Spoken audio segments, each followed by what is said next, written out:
Despite having one of the largest food security programs in the world, why does India face severe food insecurity? Last October, India slipped to the 94th position among 107 countries in the Global Hunger Index, behind several neighbours, including Nepal, Bangladesh, and Pakistan. We have a lot of ground to cover in this episode, and we will delve deeper into the public distribution system that seeks to cover 90 crore Indians.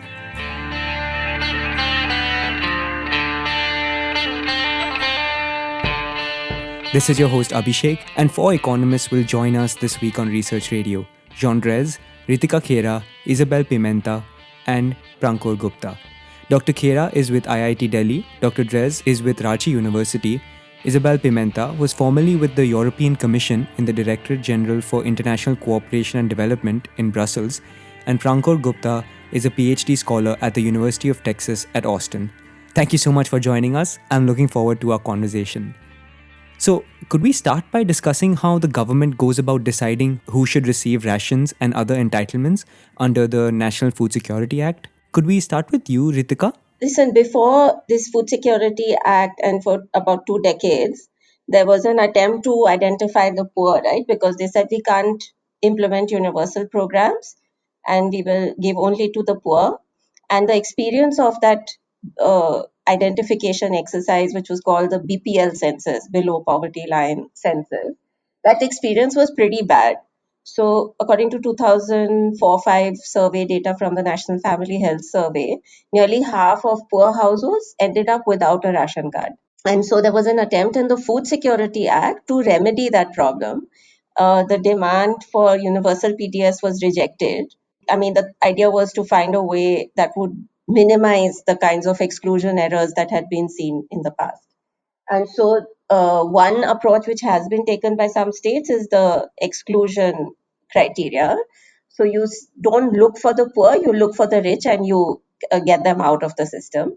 Yeah, so very obvious categories like income taxpayers or owners of four-wheel vehicles.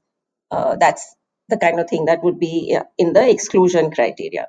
And then there's the inclusion approach, where you put broad categories of inclusion. So all Dalits and Adivasis, for instance. Yes, thank you, Ritika. I can give a bit of the insight. That's Isabel. Working myself in other countries, this is one of the huge problems in terms of correct identification of the beneficiaries of a social protection system.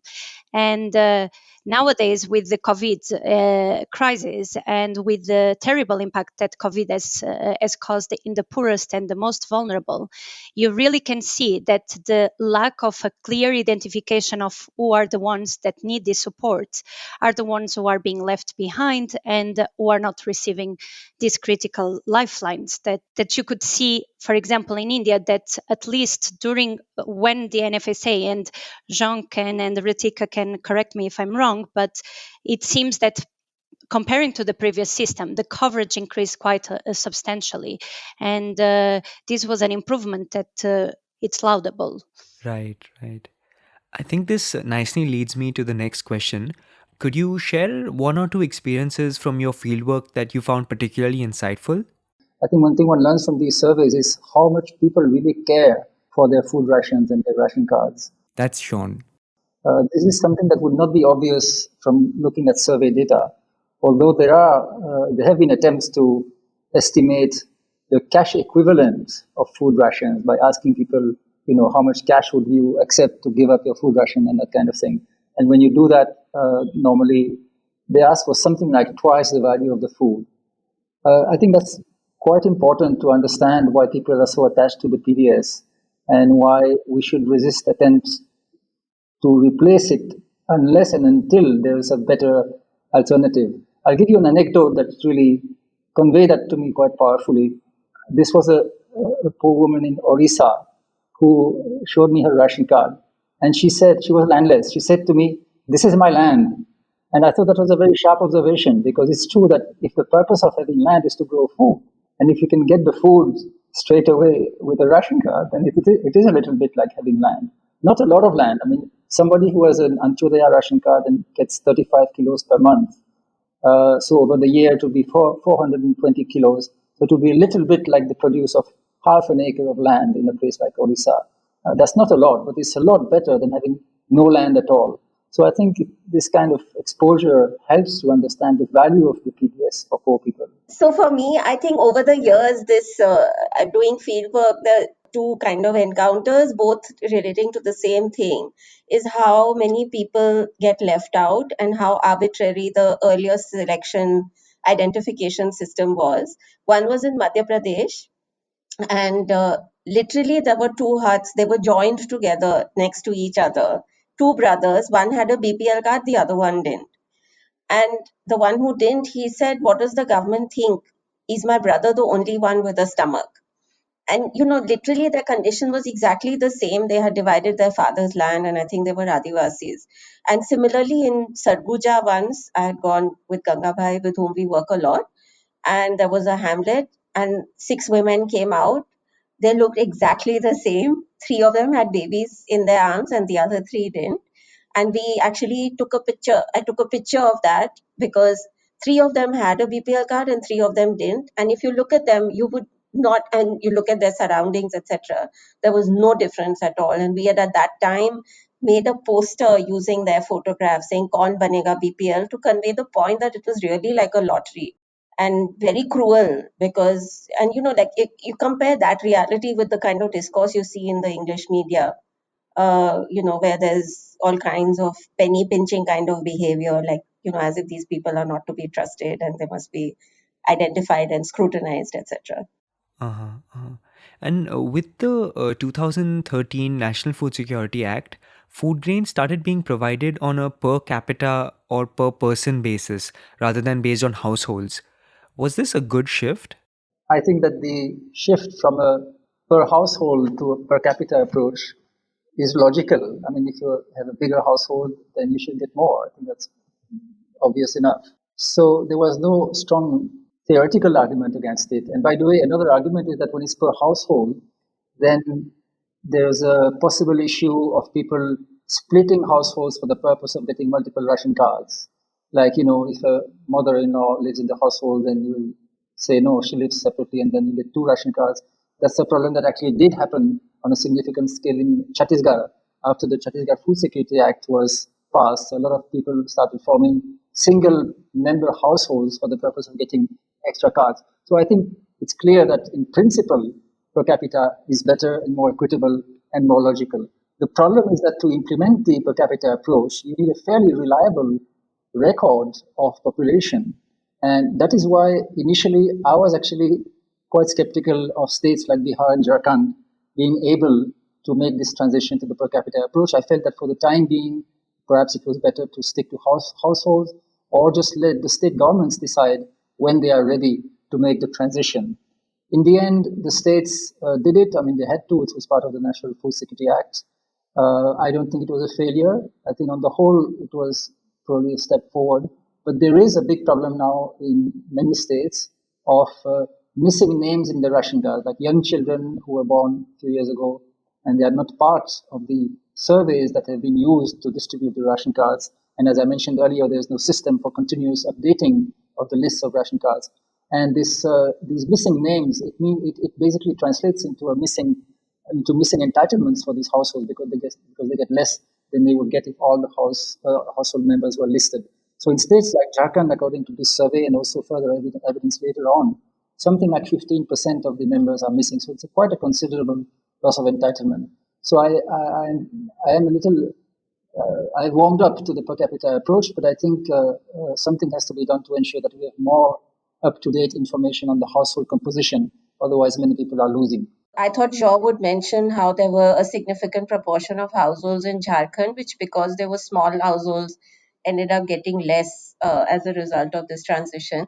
But the point that I wanted to make was that, this thing about missing names is actually, it's not just about having a system in place. It's also that by and large, whatever systems are put in place also become ways of tiring people out, extracting a little bribe from them, because even if a system is in place, they might be asked to pay, or they may have to go to 2 or 3 different places before they can add the name onto the card. Yeah, it opens a kind of door for middlemen of a certain type. And of course, Aadhaar has complicated everything even further. Another issue with the per capita approach and the transition from a household to a per capita approach is that there's an important category of small households that are also very poor and vulnerable.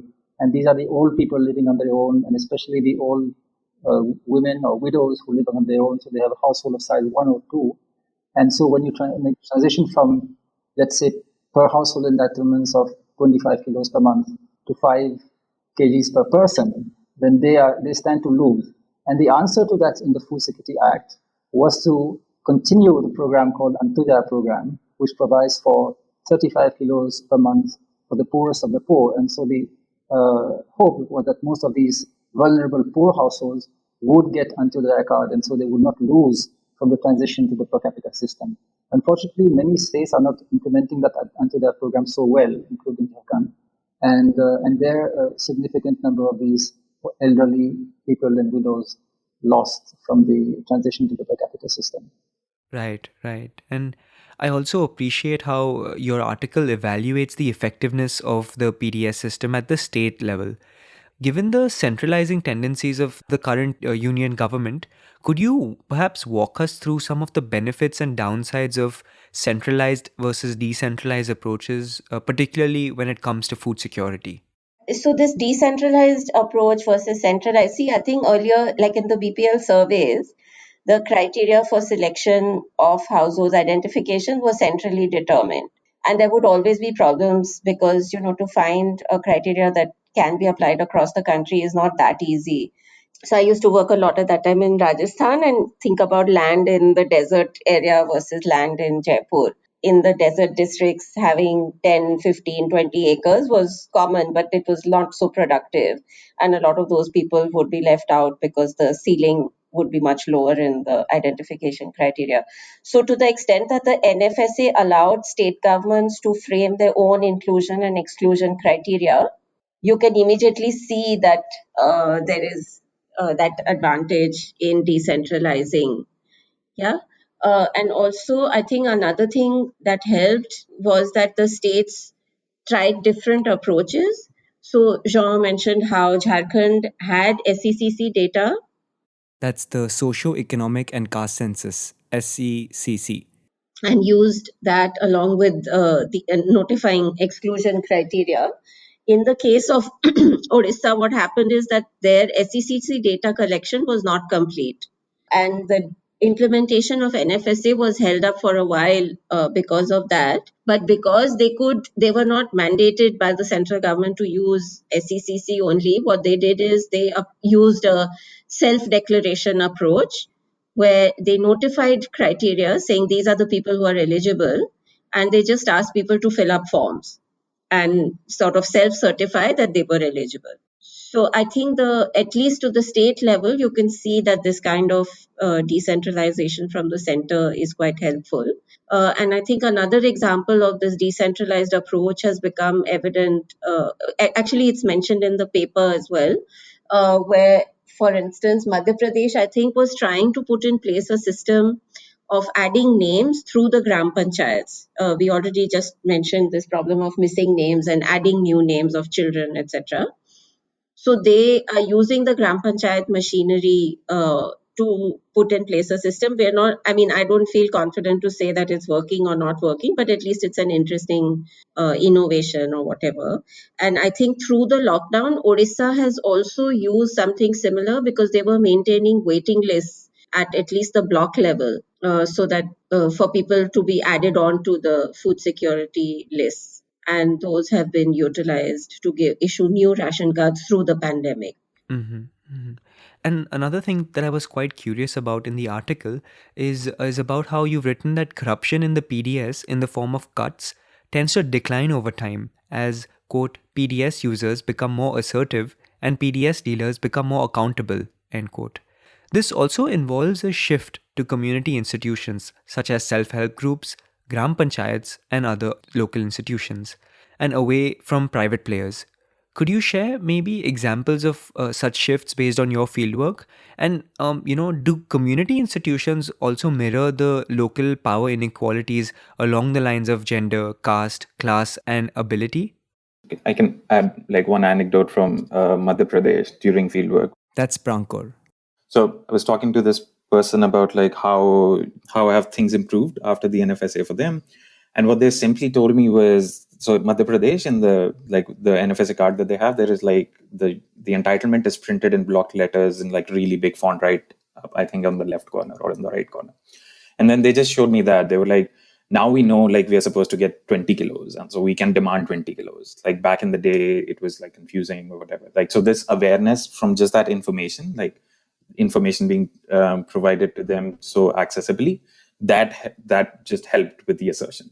So that's one instance that I saw, that how information, if you keep providing information, if like people are more aware of their entitlements, that helps decrease the cuts problem. Yes, I agree. My experience when during the preparation work for the survey, it was exactly this. When we were going to the field, I think people were more aware than before about their rights and their entitlements. Sometimes they feel that okay, paying 1 rupee extra or losing 1 kilogram of food grain at the end of the month, maybe it's more acceptable, probably because before it was the situation and the level of corruption was much higher than it is now. But again, for example, in this exchange that we would do at the end and during the public hearings, I think people would gain more awareness that if they were entitled to 20 kilograms of food grain, it was 20 kilograms and not 18 or not 19, like the dealer sometimes was referring to.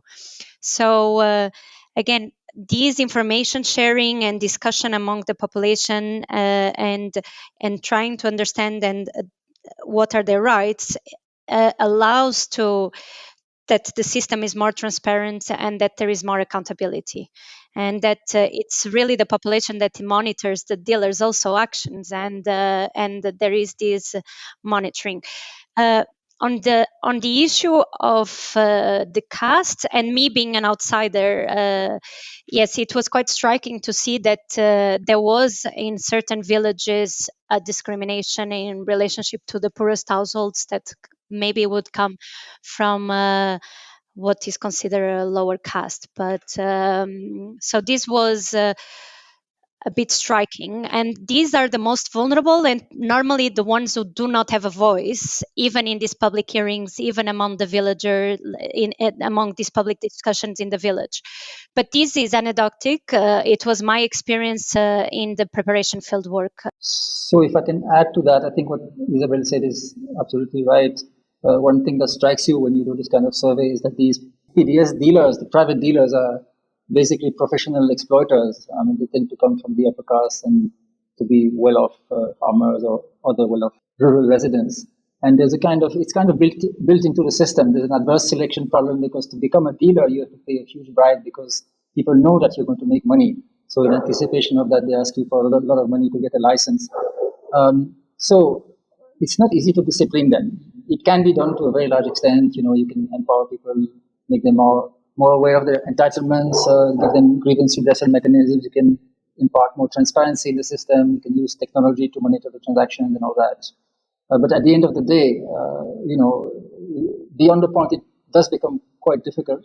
And I think that's where Chhattisgarh, and of course, before that, other states like Tamil Nadu did something very radical, which is just to get rid of these private dealers. I mean, Chhattisgarh began, in fact, its PDS reforms with a huge battle against the private dealers because it wanted to replace them with community institutions. And then, of course, the private dealers went to court and they claimed that they had the right to continue running these ration shops. And that went on for a couple of years. And finally, the government of Chhattisgarh won the case. And so the private dealers were eased out and they were replaced by various institutions like Gram Panchayats, self-help groups, cooperatives, and so on.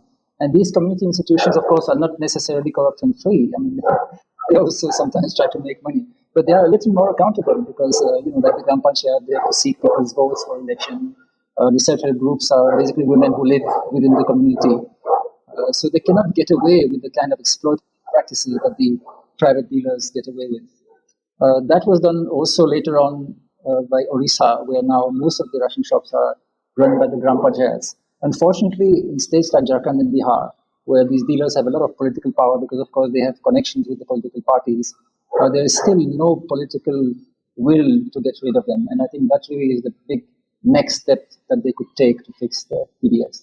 Right, right. You end the article by sharing 6 ways to improve the National Food Security Act. Could you tell us about a few that you feel are particularly important?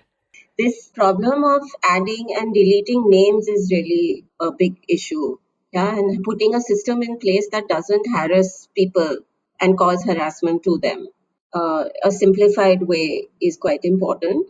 And then Aadhaar has really been I've used the word cancer, that it spreads like cancer through the welfare system, because wherever it's being integrated, it's creating problems. And all these improvements that took about a decade to come about, some of those, in a sense, are being compromised. So at least with Aadhaar, what we're seeing is in it's opening up in some cases, not everywhere and widespread. We're not able to say that authoritatively, but certainly people are finding ways to even circumvent whatever kind of safeguard it puts in place. But meanwhile, people for the same entitlement, now they have to deal with much more uncertainty and greater transaction costs, right? Because earlier you would go to the ration shop and maybe you would have to queue for 3-4 hours to get your ration. But the day it was open, you would get it. Now you can go there, and today there might not be any electricity. Tomorrow the tower may not come. Day after the server may be down. Then your biometrics may not work. So next day you send somebody else. And if you're lucky, then at the end of those 3 or 4 visits, you might get your ration, which you were getting in the first go anyway. And this quantity cut, that can still continue, right? If the dealer could make you sign off on 35 kilos before and give you only 33, he can still make you put your thumbprint in the machine for 35 kilos and give you only 33. So it hardly solves any problems, but meanwhile it creates all kinds of hurdles. And there's this author in the US. She's written a book called Automating Inequality, Virginia Eubanks, and she kind of documents similar use of technology in the US. Not necessarily biometrics, but she says that as especially Black women started demanding their rights, which they had won through the courts, and the budgets for these programs started going up, one reaction from the political establishment was to throw technology dressed up as efficiency on these women. Yeah, and they were then told you can only apply online. So all of them now, many of them needed some kind of intermediation because they didn't have computers at that time and so on. And I think Aadhaar is very much like that. That it's a way of reducing the budgets, increasing the hurdles, and claiming your rights, all the while kind of presenting it to the public as something that enhances the performance of these programs. Yeah, yes, and if I can add, because you see a global trend on digitalization, especially now with the COVID pandemic hitting the world, you see that more and more governments are advocating for boosting this digitalization, and what many of them and many policymakers forget is to put the people in the center of this policy. And I remember after the survey, I think it was already 1 year after, when like Ritika was saying, when they were implementing this Aadhaar and the biometric card, many people became excluded of receiving ration at that period of time, which goes against the essence of the policy in the first place. So digitalization can be an important tool for accountability, for transparency, for even making the system more effective. But you cannot forget what is the policy about, that is to give this support. So if the system is down because there is no internet, you cannot prevent people from receiving the food. And of course also the issue of data protection, etc. So it's one of the points that I think we have to be very careful in the future, because there is this global trend to push forward for this digitalization that I don't know if it's so well thought in terms of all the other dimensions. Yeah, one of the other recommendations we made at the end, and this is not a policy recommendation addressed to the government, it's also addressed to the public, is to take more interest in the Anturia program, the Anturia component of the public distribution system, which is meant for the poorest households. So they are supposed to get 35 kilos per household per month. And this is especially important, as I mentioned earlier, for small households like elderly couples and elderly widows who live on their own, and for whom this per capita system is not very effective. So they are supposed to get Anturia cards and receive 35 kilos of food grain per month. It makes a big difference for them if they are the poorest of the poor. And I think that we really have enough experience now to be able to effectively identify these households. It's not a small number. It's something like 20 million households, or maybe 80 million people. So it's a very important component of the Food Security Act. So I think that unfortunately it fell off the radar for some reason after the Food Security Act came into force. And in fact, on two occasions, the central government tried to discontinue this program. Once in 2002, because it was considered at that time as a kind of temporary program, and so there was an attempt to discontinue it. And then again in 2015. So I think there's a kind of impression that this is not very important, and why have different categories? Wouldn't it be simpler to have one category? But actually, this is a critical program for the poor, which could do a lot of good if it is improved, and it can be improved, I think, quite easily. But it requires giving more attention to it. Right. And just circling back to Ritika's comments about Aadhaar, you've written about quite briefly about some alternatives which are more context aware, such as smart cards or offline point of sale systems. Could we discuss those some more? So, look, there are technologies that help people, and there are technologies that make their life harder. And by people, I mean both administration as well as people who benefit from these programs. And the improvement in the PDS that we have seen in the past 15 odd years has relied on technology in a substantial way. So the computerization of PDS records is quite important. Many years ago, Shaw and I had asked for data from Uttar Pradesh. I think it was like tell us district wise and month wise allocation of grain. And it, 3 or 4 days passed, and they were saying, yeah, we're going to send it to you. And finally, they did send it. And you won't believe that they had sent us a scanned sheet of paper which had ruled lines using a foot ruler to make rows and columns. And with by hand, each cell had been filled up for whatever 80 districts that there are in the state. So they didn't even have, even at the Lucknow level, it seemed like they didn't have computerized records. So that kind of technology, just simple computerization, can enhance the performance of the program quite substantially, right? Because at least you're able to track how much grain has gone where without having to use a ruler and a pen and a calculator. But digitization is very helpful, and digitization right up to the ration shop level, which is like how much grain went there and then how much of that was then passed on to ration card holders. Now, for that last mile, there are different options, and biometric authentication is one. And using Aadhaar as the biometric authentication is a subset of biometric authentication. But what we are saying is that because these communities don't have are known to have high error rates with their fingerprints and other biometrics, you can use other forms of last mile authentication.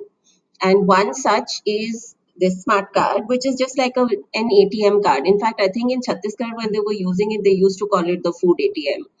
And it was nice because you just had to swipe it in the machine. There was no biometrics embedded in it, and it could work in offline mode as well as online mode. So if there was connectivity and the servers were up, then you could get real-time data.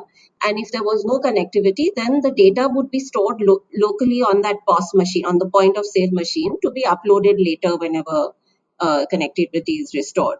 Now, this last mile authentication, you don't need real-time data, right? You just need it once a week or maybe once a month, and that's good enough. There's no need for having the timestamp that Ritika went and bought her ration. And that's somehow made out to be a big deal by those who want to propose real-time authentication. But it's completely impractical given these situations. So, like, even one of the villages that we went to in a subsequent survey, that village didn't have electricity. And the dealer, the self-help group, she was in Simdega district, and she had to cross over to Odisha to charge her POS machine. So when we say context specific, technologies, what we mean is that don't put the cart before the horse. You think of the context in which you're applying it and then come up with a solution. Don't come up with a solution and then retrofit it to the so-called solution. Yeah, yeah. So, a question that we like to ask all the guests on the show is what they see as the role of their academic research in furthering equity within and beyond institutional spaces. We have tried to use research as one way of intervening among others, including also other forms of democratic action, whether it's mass media or sometimes going to court, sometimes campaigning on the streets. So this research is organically linked to a larger program of action, while at the same time trying to maintain high standards of research and to accept even the facts that don't always suit us. So that's what we basically call research for action.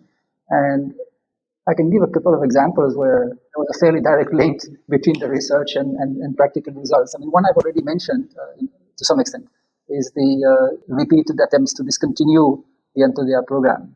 And we were able to oppose the discontinuations partly on the strength of surveys that showed that the Anturia program was really important for poor people. We didn't ensure the continuation on our own, obviously. I mean, many other people played a role, but I think we played a role in alerting the public to the fact that this program was important. Another example is the experience in 2018 of what was called in Jharkhand the experiment with DBT for food subsidy that took place in a particular block called Nagri, just outside Ranchi. And it was an attempt to introduce a new system where instead of getting food rations, people would get money in their bank accounts and then they would have to take the money out and then take it to the ration shops where they would pay the full market price instead of a subsidized price. It was a very complicated and circuitous system, of course, Aadhaar-based and involving huge transaction costs for people because first they had to go to the bank, then they were sent from there to a business correspondent to withdraw the cash because the amounts were too small for the bank to do it. And then they had to go to the ration shop and then they had to go through biometric authentication, both at the ration shop and in the business correspondent. So it was a huge disaster and there was a huge opposition to it right from the beginning. But the plan of the government was to declare this a success no matter what and then extend the system to the whole of Jharkhand. And if that had happened, it would have been the collapse of the PDS and there would have been a huge increase in food insecurity. So this is a case where, again, the research helped to convey that actually this experiment was a disaster and gave some strength to these efforts to oppose it. And in the end, after a long time, after a full year of research and advocacy and campaigning and people's protests, because people themselves were very upset and protesting all the time, finally the Jharkhand government caved in and asked for the central government's permission to discontinue the experiment. And that's why the PDS is still around in Jharkhand today and has been able to save millions of people this year from food insecurity during the lockdown.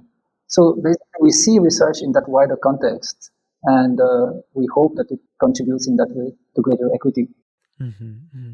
And I was curious about some of the ways in which, practitioners or government officials or other readers have responded to your work. In economics, there's a great skepticism of the public distribution system. I think it's been considered for a long time as a very corrupt system, very expensive, and it is expensive. And from an economist's point of view, from someone who reasons from economic principles, it's quite difficult to see any logic in this system vis-a-vis a system of cash transfers, which seems to serve much the same purpose at a much lower cost because the transaction costs are so much lower. So I think if you want to understand the logic of the PDS, you have to think about firstly political economy, including the procurement system and so on, and the fact that we have these huge food stocks. And you have to try to see the problem also from the point of view of these poor people who, as I explained earlier, value these ration cards very much. So I think that this stream of research gradually, I think, has helped the economics profession to appreciate the value of the PDS. They used to quote very old reports of the Planning Commission. In fact, very recently, almost in the last year, they were quoting almost 20-year-old reports of the Planning Commission saying that more than half of the grain was going missing and so on. And in fact, this year, if you have noticed in the context of the lockdown, when it became so obvious that it was the PDS more than anything else that was keeping people alive and protecting them from hunger, a lot of economists have actually argued for universalization of the PDS, even people who were not known to be particularly supportive of the PDS. So I think this research has helped to convey that the system, which used to be thought as beyond repair and hopelessly corrupt, actually has changed, has improved, and can improve more. and should not be dismantled in a hurry. Right, right. And the final question I have for you all is, what are some of the unanswered questions that this research provokes and that you continue to investigate? So look, with the PDS, there are many reforms that are required. Yeah, nobody is questioning that, including universalization or adding more nutritious items to the PDS basket. But the government has used the lockdown crisis with workers in urban areas and migrant workers also to make a push for this one nation, one ration, where the idea is that if you have a ration card, you can use it anywhere in the country. And in principle, there's nothing wrong with that, but the implementation of it is likely to be a nightmare because you will have to think about interstate differences in entitlements, right? So if a worker from Tamil Nadu goes to work in Bombay, then will she get free rice and will she get dal and oil, which is what she's entitled to in Tamil Nadu, or will she get that in Bombay at the same prices? Yeah. So that's one kind of interstate issue that needs to be resolved. The other thing is that the government seems to think that portability will only be possible with Aadhaar. And actually, if you look at Chhattisgarh, they were able to implement a portable PDS without Aadhaar. That experiment had to be disbanded because Aadhaar came along somewhere while it was still being scaled up. And with Aadhaar, we have seen that it is a very unreliable platform for implementing the PDS. It's causing disruptions and exclusion and hardship also for poor people. So if they use that to bring one nation, one ration across the country, then it will cause more casualties than it already is causing. So I think basically the government is using that crisis to push this completely different agenda and to distract people from the real issues, which would be to universalize and to bring in dal and oil, etc. Now, if I can just add one point, which I think has not been widely discussed in this debate on the one nation, one ration card. One worry I have is that this nationwide portability cannot be achieved without something that some people call reconciliation. Reconciliation means that you give to the PDS dealer only the amount that they distribute, right? In the traditional PDS system, the dealers receive amounts based on the number of ration cards that they are supposed to service. Reconciliation means that you have some kind of record of the actual transaction, and then you deliver to the dealers only the amount that they have actually distributed. If you want nationwide portability, you have to do that. Basically, what the idea is that the food will follow the demand. So wherever people go, they will go to the local ration shop and ask for food. And so the supply chain will have to follow that demand. So it's a form of reconciliation. And that is very difficult to do because it requires very reliable transaction records. And very few states, I believe today, have reached that level of preparedness. And there have been experiences of trying to introduce reconciliation without adequate preparedness, including in Jharkhand, where there have been several attempts to introduce reconciliation. And the initial attempts, at least, I don't know about the latest ones, but certainly the initial attempts led to total chaos and not total chaos, but a lot of chaos and disaster.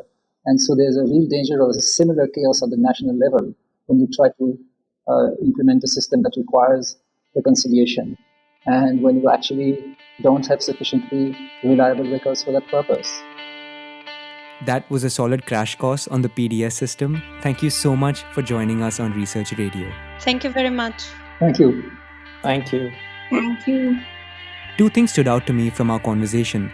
Early on, Jean mentioned that beneficiaries valued the PDS a lot, and one woman even compared it to a property title because it partially addressed her nutritional needs the way a plot of productive land would. Secondly, Ritika's insights about how Aadhaar is posing detrimental hurdles to people's access to food grains and other entitlements reminds us of the need for technology to be context-aware and serve beneficiaries, rather than the other way around.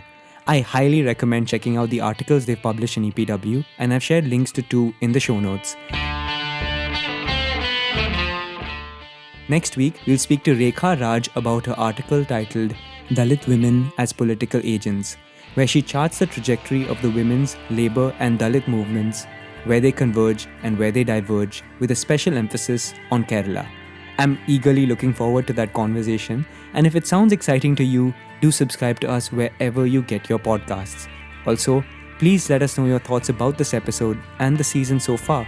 We can be reached via email at social@epw.in and over Facebook and Instagram at epw.in. Take care, and I'll see you next week.